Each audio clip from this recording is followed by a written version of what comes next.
Hey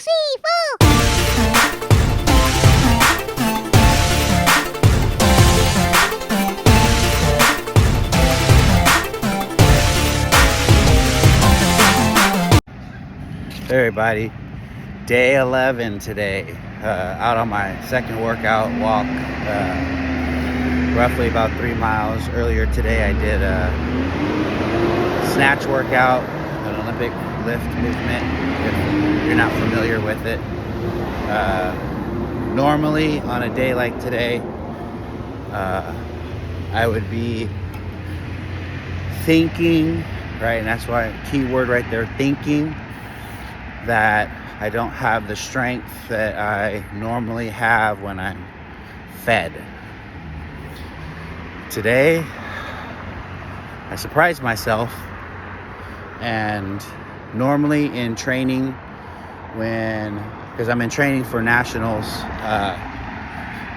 like closer to the end of March, in Reno,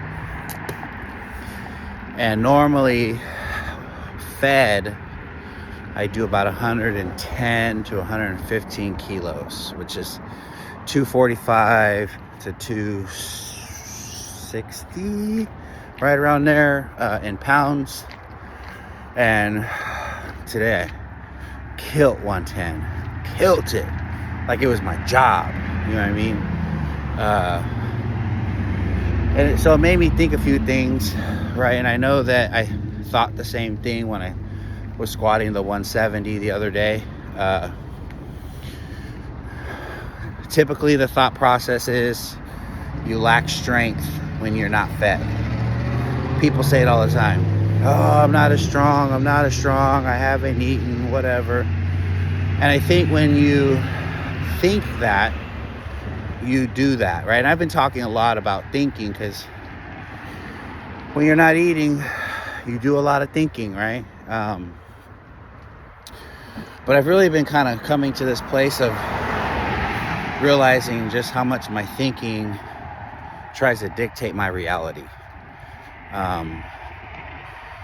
I don't want to believe it or say it, but reality is, like, I become what I think, right?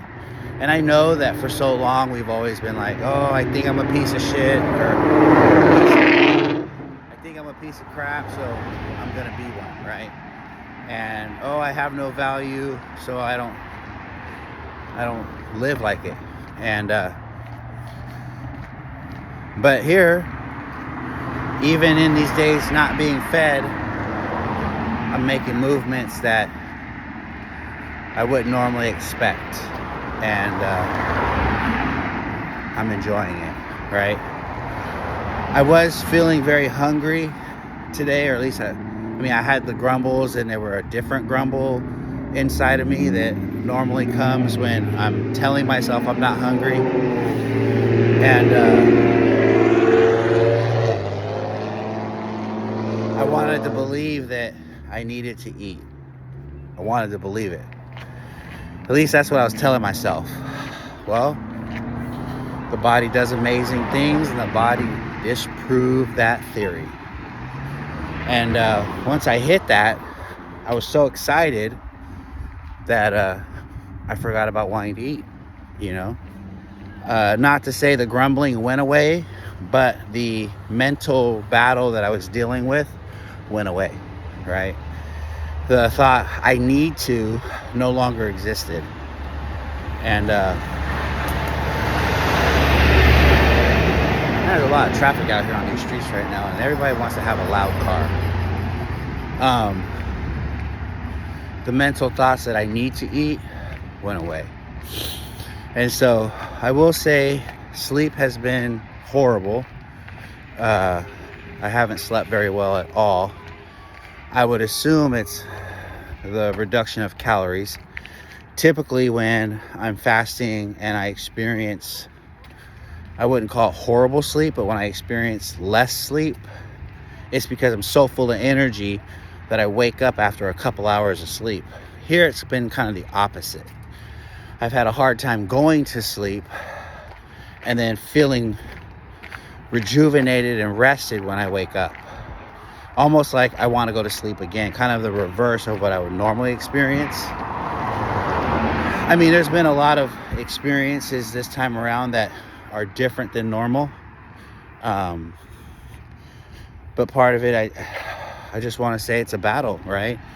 And I have to focus on what I'm doing and the areas that I want to grow in rather than what I'm lacking, and I think a lot of us do that. We focus on lack rather than what we have or where we're trying to go or what we're trying to do. And I think that needs to change for a lot of us. I know for me, this is really revealing a lot. Like, I could be doing other work to better myself rather than just focusing on, I don't get to eat for another 19 days. Well, I told my wife this morning, like, I only think this way because I have the ability to eat if I wanted to.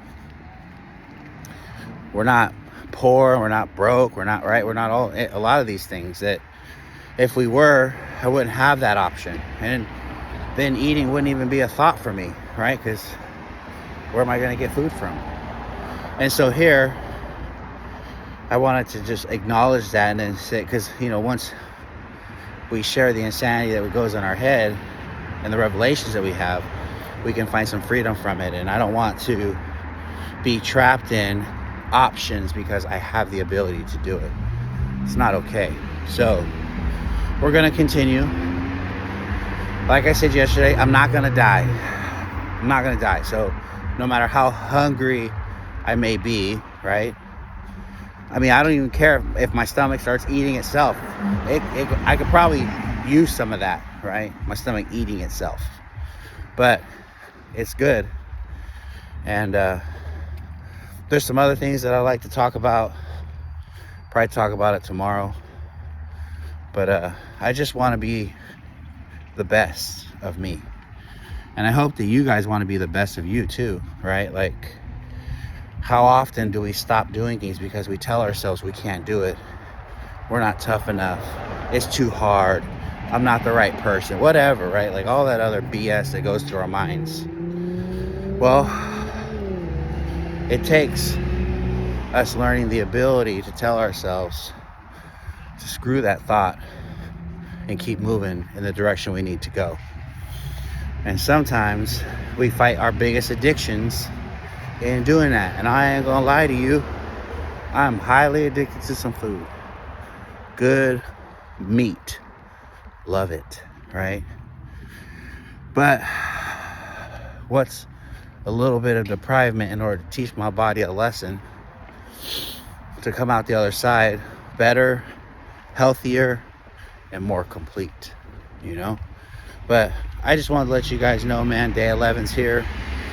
We're feeling good. I refuse to tell myself that I'm feeling bad, or this is hard or uncomfortable or any of that. Like, I don't even want to put those thoughts in my head because I don't want to give space for them to grow.